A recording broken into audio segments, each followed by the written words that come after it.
Welcome back to Hannity. As three massive scandals continue to cripple the Obama administration, the president found time in his busy schedule to make a speech highlighting his stances on drone strikes and closing Guantanamo Bay.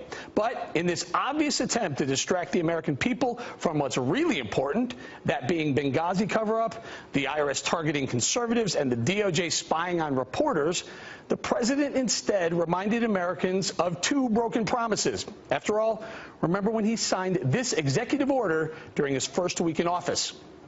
I hereby order. And we then provide the process whereby Guantanamo will be closed no later than 1 year from now.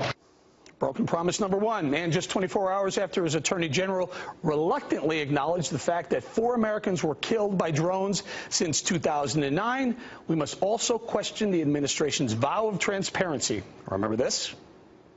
Let me say it as simply as I can.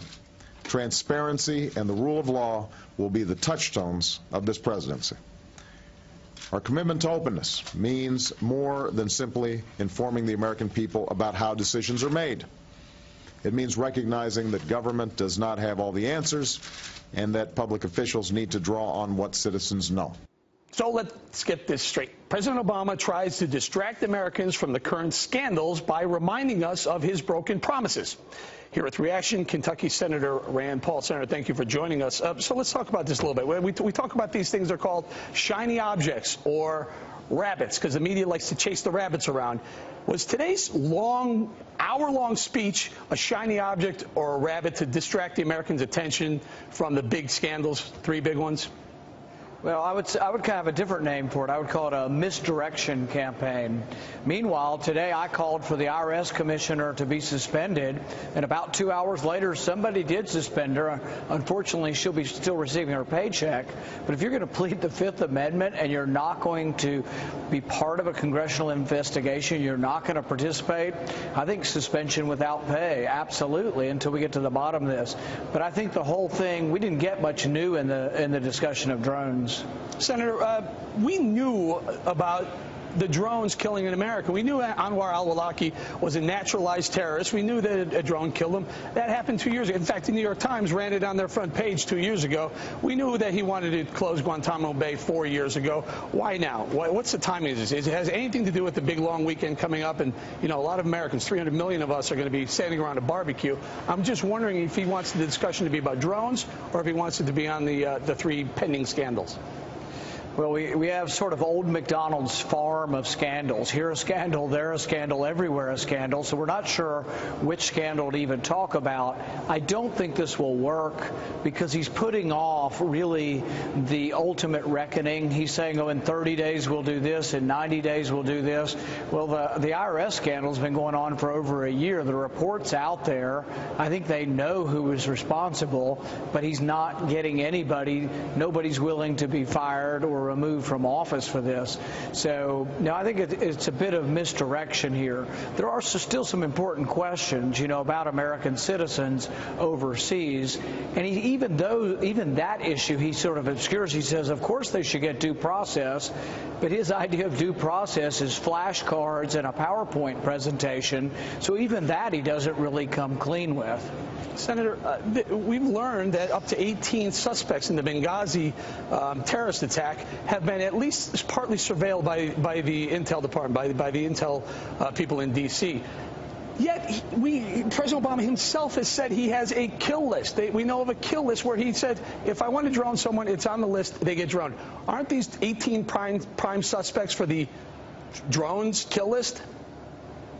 You know, I'm not sure, but I do know that within the State Department, going back to the Benghazi thing, the 4 people he said he was going to fire are still there. We called them this week, and they still all have phones at the State Department.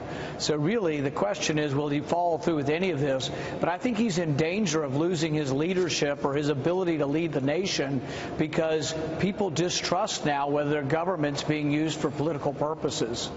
Senator, President Obama, when he told us about the IRS scandal 2 Fridays ago, he said he learned about it on television like everyone else did. Since then, we've learned, Jay Carney backed him up on that. Since then, we've learned that the White House general counsel actually was at least made aware of it months ago. And then more recently, we found out that President Obama's own chief of staff has been aware of what's going on at the IRS. Do you believe for 1 second that President Obama had no idea that the IRS was targeting conservative groups? I think the only way we can find out is to follow the paper trail, and that means we will have to do an investigation. I think we need to know, was there a written directive from Washington? Did it involve the White House, and how far up the food chain does it go? But I think we only know that by doing an investigation, so I don't want to make conjecture whether the president knew about any of this, but I do have a feeling that the criteria of what they were looking for, Tea Party, Patriot, people who have criticized the president, that sounds like something written by a political operative, not by a civil servant. So I think you may find a crossover from civil servant into the political aspect of President Obama's world, but we won't know until we do an investigation. Senator, John Gotti was known as the Teflon Don in the mafia because a lot of things came from his office, but he never wrote anything down. He was never really pinpointed with it because he had his group of consiglieres that provided a shield around him. Sounds a lot like what's going on in D.C. with me right now. You say they need there may have been a written directive. What if there wasn't a written directive, but a directive? Well, I think that whether or not there's a culture of corruption that comes from either the White House or political people within the White House saying, let's get our enemies and we don't care how you do it, that's sort of something unwritten. But I suspect that government employees in multiple IRS offices weren't just doing this on a verbal order. I suspect there was more to it. I suspect that people are now worried about criminal charges because today the IRS agent who's been in the middle of all of this is being suspended. So I really think that we have to get to the bottom of this, but I'm concerned, and I think whether you're a Republican or a Democrat or an independent, nobody wants to see that bully force of government used against people just because they disagree with you politically. Senator, I got that release from your office. We all did, that called for the removal of Lois Lerner, but she's put on temporary administrative leave with pay.